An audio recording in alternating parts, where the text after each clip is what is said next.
Muchas gracias, Paco. Bueno, recuerdan, ayer estuvo con nosotros Rosario Álvarez, ambientalista, y con ella estuvimos platicando acerca de la carne que nos comemos y que a final de cuentas pues resulta ser que los análisis dan un aproximado de un 15% de los efectos de gas invernadero justamente a eso, a las vacas que existen por montones, y se cree que dentro de poco tiempo habrá muchísimas más, lo que podríamos llegar a tener entre el 20 y 25% de estos gases de efecto invernadero producido justamente por los gases que emiten las mismas vacas en sus procesos digestivos. Pero esto no es todo. A final de cuentas, también ya nos acabamos, digamos, los recursos que teníamos para este año. Los recursos naturales de la tierra, ya no los acabamos, nos los acabamos en agosto. ¿Qué sigue? Dicen por ahí que ya esto es insostenible y la forma en la que comemos y nos alimentamos también es insostenible para el planeta. Así que le pedimos a la doctora Ayari Pasquier Merino, quien es subdirectora de la Coordinación Universitaria para la Sustentabilidad de la UNAM, que viniera este día con nosotros. Bienvenida. ¿Cómo estás, doctora? Hola, muchas gracias. Muchas gracias por la invitación. Gracias a ti. Permíteme que dé algunos datos de tu preparación porque me llama mucho la atención, me gusta mucho encontrarme con gente que se ha preparado también en diferentes ámbitos. La doctora Yari es también doctora en Ciencias Sociales con especialidad en Sociología, es maestra en Antropología, es licenciada en Comunicación Social, entre otras cosas.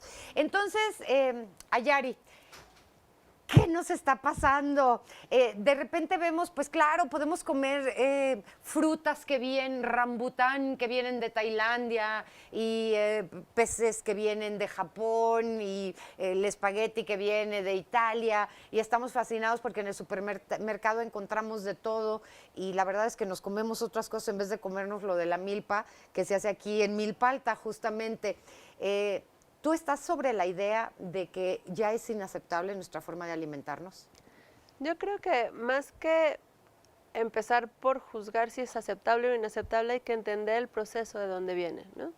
El sistema alimentario, en términos teóricos, es muy importante pensar la alimentación en términos sistémicos, es decir, se dice siempre del campo a la mesa. Ahora también, dado el problema que hay de desechos, decimos del campo a la mesa y después. Ha cambiado muchísimo en los últimos 40, 50 años. Estos cambios responden a otros fenómenos, entonces no es nada más que de un día al otro digamos, ya no vamos a hacer así, lo vamos a cambiar todo, porque responden a fenómenos de urbanización, de globalización. Alimentar a las grandes ciudades no es lo mismo que alimentarse en un pueblito y demás, entonces es muy importante entenderlo como de manera sistémica, compleja, para realmente poder atender las causas de fondo, porque un poco lo que está pasando, es evidente que se necesita un cambio en el sistema alimentario en general, en el sistema de producción y consumo, porque estamos teniendo efectos ambientales, pero también sociales muy importantes.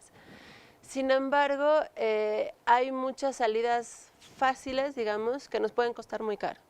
Entonces, por eso es importante que tengamos una comprensión como bien compleja y detallada de a qué nos estamos refiriendo cuando decimos insostenible. Okay.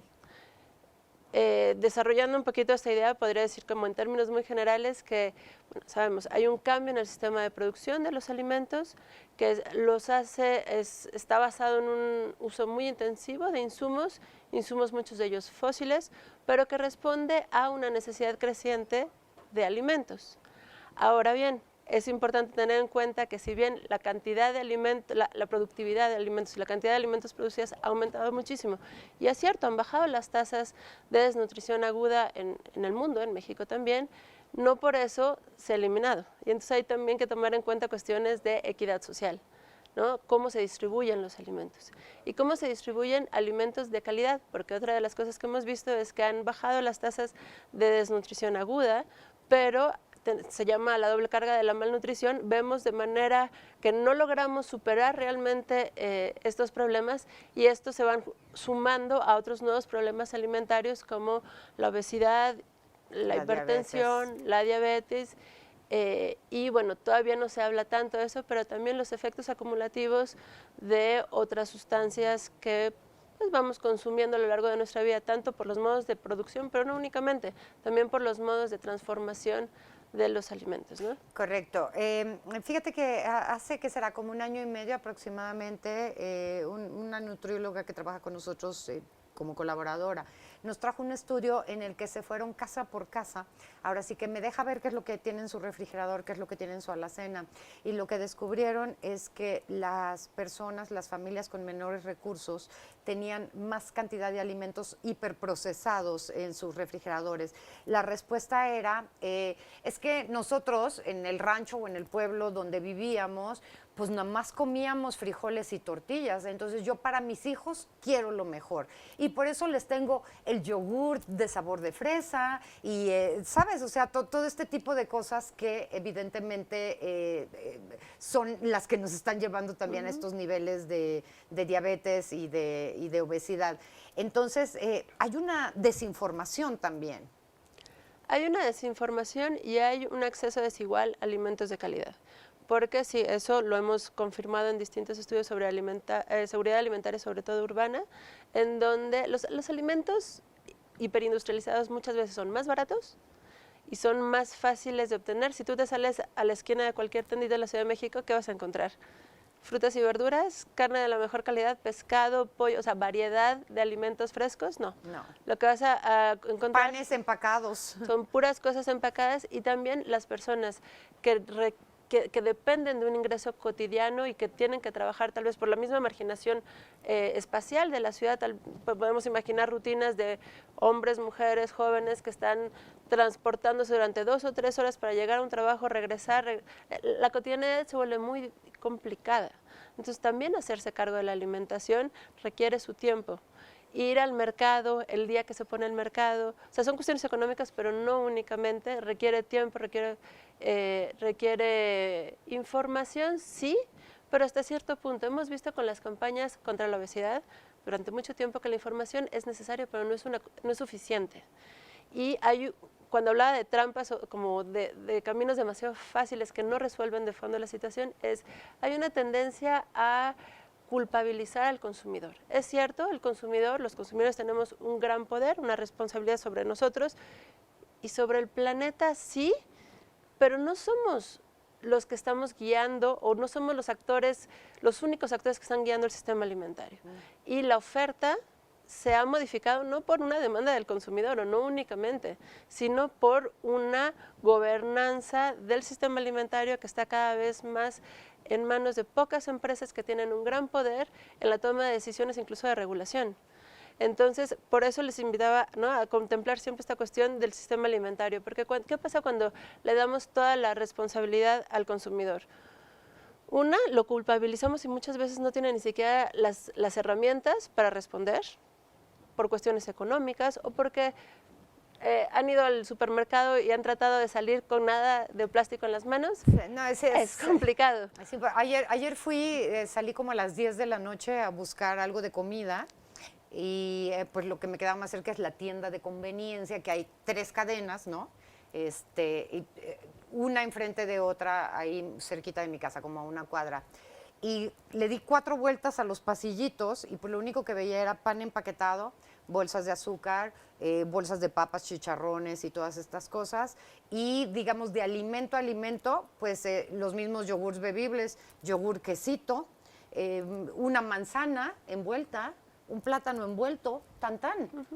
Entonces los consumidores, claro que tenemos un papel importante, pero no podemos solos. Necesitamos trabajar junto con las estructuras de gobernanza, necesitamos políticas alimentarias, no segmentadas, porque ahorita lo que hay son políticas de producción que se ocupan de una parte, políticas de salud que se ocupan de otra parte del problema, políticas de asistencia social que se ocupan de otra parte del problema. Necesitamos construir poco a poco políticas alimentarias donde los consumidores tengan voz, no nada más las grandes empresas, y donde el fin último sea la seguridad alimentaria y nutricional, digamos, que se puede obtener por muchísimos medios. Pero lo importante es que tengamos todos, no nada más una parte de la población, como ahorita sucede, acceso suficiente a alimentos, pero no en cuanto a calorías, como se ha pensado la seguridad alimentaria por algún tiempo, pero alimentos de calidad, ¿no? Claro, claro. Ahora, hay un grupo importante de jóvenes, digamos,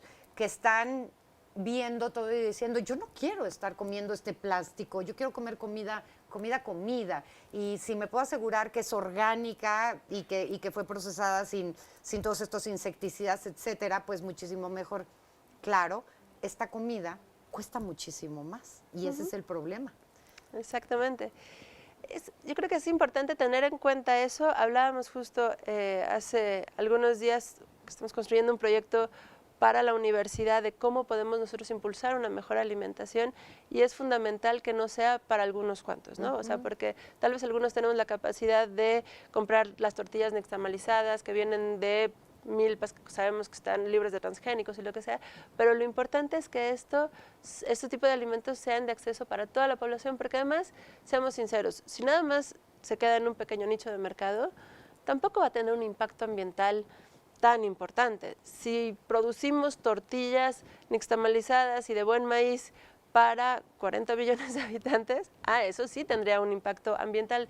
Pero en términos de sustentabilidad, yo sí quisiera subrayar que hablamos de impactos ambientales, pero también de impactos sociales y económicos. Y en términos sociales es muy importante tener en cuenta que este sistema industrializado de alimentos también ha excluido a los pequeños productores de manera muy importante, que se han vuelto pobres, ya no productores, y que a pesar de ello siguen produciendo gran parte de los alimentos que consumimos.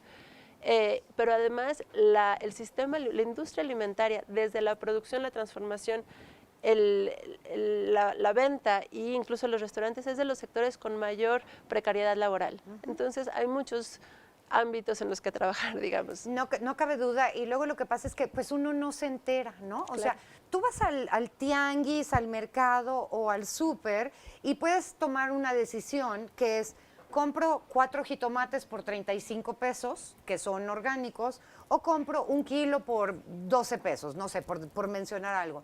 Sin embargo, no, 12 pesos no cuesta, pero bueno. Sin embargo, no sabemos, no nos enteramos de que el señor que tiene su parcela y que se dedica a cosechar jitomates, le pagan 3 pesos por un guacal de este tamaño. Entonces, no es justo. O sea, no es justo porque el dinero, ¿quién se lo está llevando? Número uno, o sea, le estamos engordando el bolsillo al intermediario, al que lo empacó, al del súper. Pero el señor que los cosechó, ese se está muriendo de hambre. Y lo que nos llega a nosotros, ya también sabrá Dios cuánto tiempo tiene ahí de conservación. Exacto. Y justo por eso es muy importante tener en cuenta la producción, la distribución y el consumo, porque muchas veces cuando hablamos de sustentabilidad en términos alimentarios, pensamos en producción y consumo, ¿no? Y se nos olvida toda la red que hay para distribuir los alimentos. Y en eso se tiende a estigmatizar mucho a los intermediarios. Los intermediarios son necesarios. Los productores que producen de tiempo completo no se pueden dedicar, es muy difícil que se dediquen a también vender. ¿Cómo podríamos imaginar un sistema de distribución de alimentos en una ciudad como la Ciudad de México directamente basada en el comercio de los productores mismos? Lo que se necesitan son cadenas más justas, ¿no? Por un lado, yo quisiera comentar 2 cosas que me parecen muy importantes. Una, tendemos a asociar orgánico y sustentable. Y esto tiene muchas limitaciones porque puede haber, el ejemplo de jitomate es muy bueno, un jitomate orgánico que a nosotros no nos va a causar daño porque no tiene ningún pesticida y perfecto, nada más que se produce en un invernadero en donde en las entradas hay como paredes donde se pegan todos los polinizadores nativos, que se consideran que no son los mejores para el tipo de jitomatito orgánico que nos encanta, que viene de no sé dónde, que son semillas producidas. Se importan polinizadores que a veces se salen y se vuelven especies invasoras. Además se usa muchísimo plástico muchas veces, hay un uso insostenible del agua, las condiciones laborales pueden ser también muy precarias. Entonces, tratar de pensar en sistemas sustentables de producción, distribución y consumo y no nada más orgánico, ¿no? Porque el orgánico es para que a nosotros no nos haga daño. Y una cosa muy breve sobre la carne, la producción de carne tiene impactos ambientales muy fuertes, pero también es importante saber que depende de cómo se produce la carne. O sea, tampoco estigmatizar el producto de la carne y a las personas que la comen, porque también llevamos muchísimo tiempo diciéndole a todas las personas que el progreso es comer carne. Y ahora que están empezando, no, espérate, ya no puedes comer carne porque estás yendo en contra al planeta, ¿no? Depende de cómo se produce, qué tipo de carne, qué tanto, ¿no? ¿Me explico? O sea, no es nada más decir si es bueno o es malo. Sí, qué fuerte. Creo que tenemos que aprender muchísimo sobre este tema. Ojalá puedas regresar con nosotros porque mira, Cuando lo que quieran. necesitamos es justamente eso, información para tomar buenas decisiones en nuestra vida, nosotros, pero también pues que lo escuchen las autoridades. Muchísimas gracias, es la doctora Ayari Pasquier Merino. Ella es subdirectora de la Coordinación Universitaria para la Sustentabilidad de la UNAM. Un placer.